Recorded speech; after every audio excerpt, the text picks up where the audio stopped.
Taxpayer Alert. I'm Al Segalla. I'll be your moderator, and I'm president of the Calaveras County Taxpayer Association.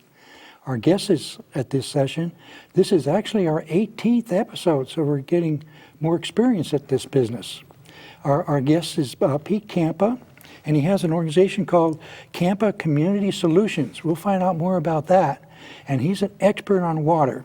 I happen to know him for many, many years. We both attended the Tuolumne County Government Affairs Committee Council, and we discussed all the major issues that were going on. And he reported about water because he was the district manager for the water district in Tuolumne County. Since then, he's grown beyond that, and he's doing more things now. We'll find out what that is, and also we'll look at see what kind of solutions that we can think of to help us in our water problems we have in Calaveras County. Pete Kampa, welcome, and thank you for joining us. Thank you very much. I appreciate the opportunity. Well, Pete, tell us a little bit about your background and what you enjoy most and what you enjoy least. That's a big question. Actually, the last 20 years I've spent in public employment, which for me has been quite an experience, answering to an elected board of directors that changes on a regular basis and is not, they're not there based on their qualifications and experience as a director or as a manager of a utility. They're there because they are supposed to represent the interests of the people in the community. And that is much different than my business experience prior to the 20 years in utility management, and where I had a private business. And so the last 20 years has been an absolute wonderful experience in integrating community needs and public services. And the water industry in the state of California is absolutely, I want to say something very nice, but it's unbelievable. When you think about all of the politics that you deal with, Al, on a regular basis, and just sometimes your jaw drops because you don't see how anyone else can see it that way. It seems to be on a regular basis with California Water, and the communities up and down the foothills in Sierra Nevada seem to be taking the brunt of many of the regulations and the difficulties, especially when there's a shortage of water supply.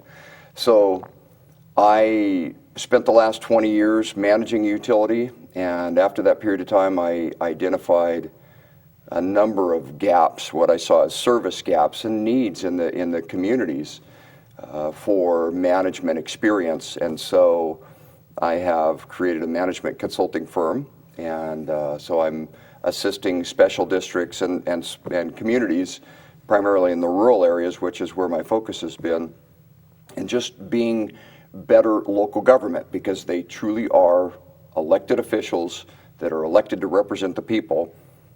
And in the smaller communities, it doesn't come with a lot of mentoring and everything else. So that's my goal in the management consulting end of it. And then I'm still very, very active in water resources. It is a passion of mine. When you ask what I love and what I don't, certainly the management consulting, helping communities have better local government that's responsive and reactive is one passion.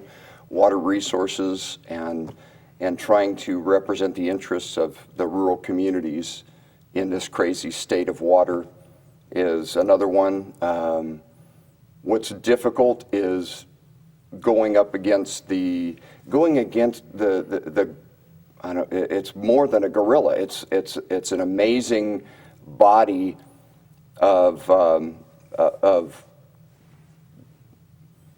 interests in the state of California, and the water law and the needs of these larger districts and the larger communities, especially in Southern California, drives the politics of the state. And sometimes you just feel like you're standing out there alone, and that's why we spend a lot of time relying on the regional and state associations too. So that's probably the most discouraging, really, is that you see these things happen and you can't have an influence on them sometimes.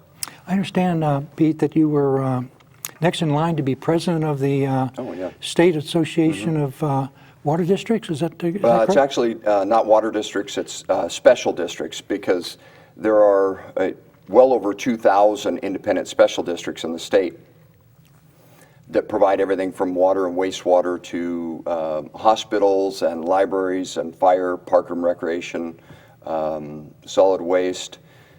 Those districts are voluminous and many in each county typically. Water districts are a smaller number, but comprise a large number of special districts. And I was selected to be the president of the California Special Districts Association, which is approaching 50% of all the districts in the state that are members of that association. So it's very influential in the state capitol. Have a fantastic legislative program, and I was really honored to be finally in that position going into 2014. Well, that's good to know, because it's especially good to know that there are others that see you as a cool dude like we do. I don't know about cool, but well, you did a real good job in the Government Affairs Committee. You kept us informed quite a bit, and we used the influence of the chamber a number of times to try to bring about positive solutions in the community in Tuolumne County. Of course, we're in Calaveras County now, so it's a little different story. Well, one of the things that we're concerned about is high rates, and how do water districts go about calculating the rates that they charge? There are some tried and proven methodologies, and there are some requirements of state law. So those all come together, and you mix in a little bit of your local politics and your local interests, and you look at your business from the perspective of how much does it cost to operate, just based the condition of your infrastructure, and out the other end is a calculation that determines what your rates are. It's typically you look at it from the perspective of what is your operating expense, and that's the day-to-day, keep the lights on, keep the vehicles rolling, meet the state permit requirements. And then you try to project out also what the life expectancy of your infrastructure is, your pipes, your tanks, your pumps. And you typically have engineers or very qualified professional people that can tell you really closely what that is going to cost when you need to replace it, and what effects its use, what effects maintenance has on its useful life. So you can pretty much identify your operating cost, and then you look at your customer base today, and you look at it in the future, and you just do the math. You basically match your operating cost to the number of people that you have as customers. The variable there, Al, is the things like salary and benefits and all of that drive that cost. And in a utility, you might think it's the pipes in the ground and everything else that are the big cost item, but in reality, it can be 50% at least or much more in just staffing costs, and that's primarily to meet the state mandates of being able to deliver safe water, make it reliable, respond to emergencies, bill in a certain way, do your accounting in a certain way, do your customer service in a certain way. There's strict requirements of state law that you have to follow. Where it used to be possible to deliver a service inexpensively and almost all your money that came in went back in the ground and went back to true operations. Because of all the laws in the state of California, now a lot of that money is just really going out the window and is meeting mandates like producing your agenda in multiple languages. And, I mean, it sounds like the right thing to do, but every year we're fighting as special districts to not have to do some of these crazy things that may be necessary in a highly urban area, but in a rural community, they're just over the top as far as cost. So that's it. And then the number of improvements, Al, the how complex the infrastructure is, and what condition it's in, and those types of things, and how much growth you're having. If I understand, well, in the case of Tuolumne County, a certain percentage of loss was caused by unnecessary regulations or duplicate regulations. Sometimes they required the district to hire people that weren't really needed because modern science automated a lot of the things, and so I think as our Taxpayer Association, we would like to reach beyond just the local management and to see if there's things that we could advocate at the state level. We can write letters. We can encourage even the districts and the Board of Supervisors to write letters seeking most logical reforms. Right. So in order to do that, we have to identify what are the things that could be doable to bring about a reduction in the amount of regulation that would make sense and not sacrifice safety or water quality. Right. So what would be some of the things that you can think of that we ought to look at? You want to always build the infrastructure. When you dig up the street and are building infrastructure or are building a tank or a treatment plant, you always want to build it for a long-term life. So there's really no change there. Even though the state standards might be very strict on how you build it, those things you would do anyway to give a 50 or 75-year life to a piece of equipment. It's really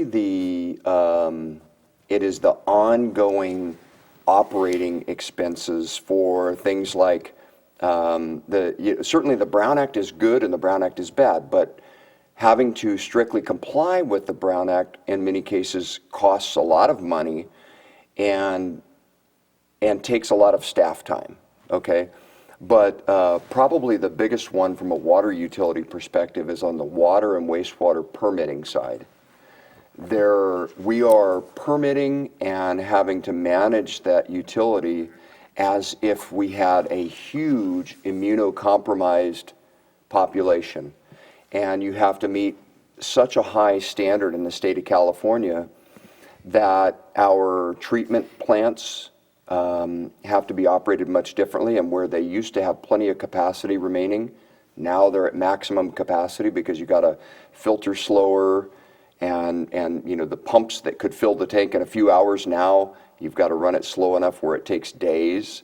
You've got to monitor with people where there's technology to monitor because the state is worried about redundancy and systems that can't fail. And that's the difference. Certainly in other countries, the technology is driving the operation and the people are just there to make sure that the technology is working correctly. Here, it's the people with the technology as the helper.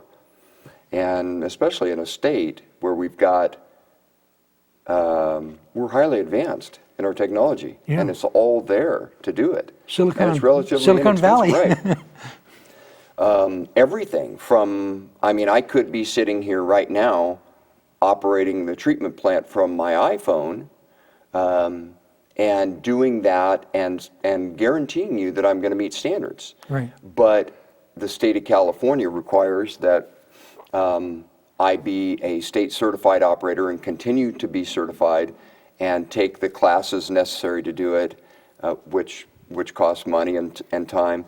And I have to attend to that plant on a certain regular basis, physically there, even though you're not needed. Even though I'm really not needed, and the equipment is there with And the redundancy requirements as well with the state, having to have fail-safe processes on top of fail-safe processes to make sure that not even a teaspoon in a million gallons of some type of contaminant gets by.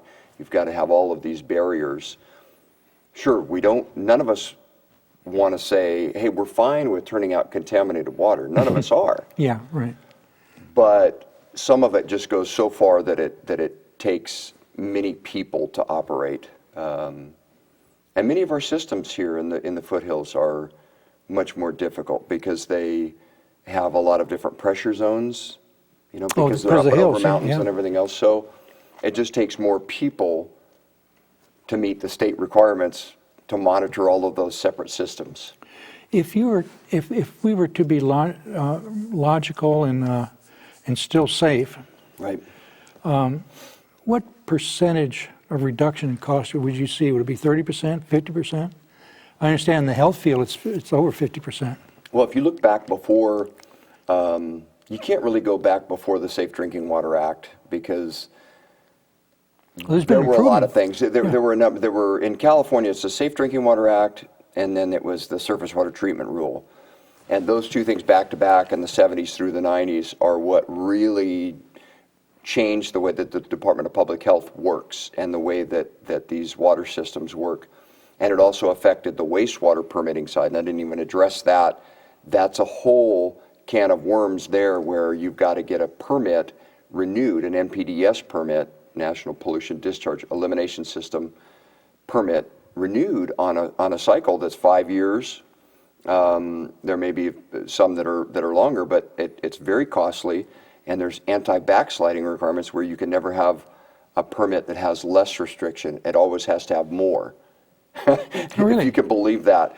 Every time your permit is renewed, it has to get more and more strict. It's really an arbitrary standard, but the That doesn't make sense. it is it's been upheld by the courts because it's something that they take very seriously. But the permitting and permit costs of these systems, when you look back a couple of decades ago, one person could operate these systems, and the pumps and treatment plants were set up to be able to fill the tank and get it done quickly and move on. But now the filtration requirements are different because of what happened in Milwaukee, and I don't remember the years, but where you started to see some of the contamination that chlorine wasn't affecting because the water was dirty. If the water's dirty, chlorine has a hard time disinfecting. Right, yeah. Okay?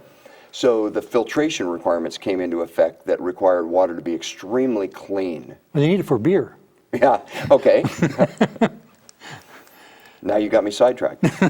But the filtration requirements are, in order to filter to that level, you have to move the water much slower through the system, Right. and watch it more closely and test more frequently. So all of those things cost more money. Where you used to be able to have a treatment plant on a little corner of a lot, Yeah. now you need contact time with the chlorine, you need more filters. Everything has changed so that it's, when you say 30%, I'm thinking more in the range of 70% of the cost has come into effect because of the regulations. Now, with the additional expense of 70%, what percentage of increased purity results from that expenditure, do you think? It's other words- it's exponential as far as when you say purity. If you're talking about turbidity reductions, it's. Well, I'm thinking about health. Well, You getting sick from water? I would say there is not a big change, if there's been a change at all, other than the probability of an outbreak has reduced. Okay. All right. Okay, and that's what the state was really looking to do, is to reduce the probability of a major outbreak, similar to what we saw with the cryptosporidium outbreak in Milwaukee, caused by a sewage treatment plant. I understand the theory and the concept, but there was no science that allowed the foothills to be exempt from that, even though we don't have wastewater treatment plants upstream discharging. Right. So anyway, as we always see, good science doesn't always drive the regulation. Is there a source that taxpayers can turn to, or public officials can turn to, for the latest science in this regard, where they can find out some of this information that you're sharing with us? The state associations are always involved and engaged. The California Special Districts Association focusing on the administrative requirements, the governance, Brown Act, governance of districts, all types of districts. They also get into the water side of it, the CEQA side of it, so project construction, and CEQA and water specific, but some of the water related regulation and permitting and everything else falls onto ACWA, the Association of California Water Agencies, which does a very good job. Then there's the Mountain Counties Water Resources locally that represents the west slope of the Sierra Nevada, and they help us because ACWA represents the whole state. Right. Mountain Counties represents just our region. Similar to us. Right. So there's just a different level of scrutiny and understanding and trying to bring some sense into the regulations for the rural areas. And then the American Water Works Association is nationwide, but they develop standards and best management practices, and they will endorse science, and they do a lot of research, and they're science-based and engineering, a lot of good engineering minds involved, as well as chemistry and biology, and just all of the trades coming together to really come up with methods and everything else. And the state of California is very, very slow, if at all, to adopt many of the things that many other states have in place. That's probably the key then. Right. That answers the question. It would be at the national level. Right. If we can encourage our elected leaders to move away from trying to improve upon what is the best, but simply adopt that. California regulations are always more stringent than the federal regulations. It doesn't have to be. Yeah. No, it doesn't have to be. Believe me, it's hard, Al, to go up to Sacramento and to testify against a regulation where you have a whole busload of people coming up from the Central Valley or Southern California, where you've got I got sick. people that are sick, and they're telling the story about being sick, and here I am, the lone person standing out in the lights saying, this costs a utility a lot of money, and it's not reasonable, and we don't have the problems. It's really hard to do. But again, we have the associations, we have good managers that are standing strong. My goal is to have the elected officials standing strong there also, and well informed on these things, yes, so that they can take a strong position. And then if you have that coordination between your utility and your county and your professionals and your associations, and you can all join together, it's very powerful. Yeah, well, we agree, and we think that's really the solution to try to bring about a better tomorrow. Right. What are some of your clients? Do you have our districts your clients, or individuals, or? It's been a mix right now. Everything from project proponents trying to get through a state permitting process. Okay. For water permits, either water rights or amending a water permit to add a different use to it, to consulting as far as strategic planning, updating ordinances and policies, staff training, to governance training with elected officials. So sitting down with a board and getting them to work together. Many times you have 2 or 3 new board members, getting them to sit down as a team and quickly be able to make multi-million-dollar decisions, right, be able to work with their community and work with management. So those have been a lot of activity there, and also I've been working with the Integrated Regional Water Management Planning folks to get them working on a region-wide application to support these utilities that are asking for large reductions in water consumption. Yeah. Because right now there aren't very many tools out there for people to be able to comply with that, other Right. than just wait until it gets to be July and then let part of your yard die, or Right. your yard die in total. And there are many options that the utilities can employ through this integrated regional plan, and so I've been working with them, and that's been a lot of work to get that out there, and working on rainwater catchment and those types of systems, as well as gray water conversions. I understand your website is kampacs.com. Yes. That should be easy to remember. Yeah, it's Kampa Community Solutions, kampacs.com. Okay, and that's with a K, it's not Yes. with a C. Okay. One of the things that we try to do is the guests we invite are always excellent people like yourself. And we're hoping that we can just make a few baby steps to bring about a little better tomorrow for the taxpayer. And of course, for the taxpayer, that also means the public and Absolutely. everybody else.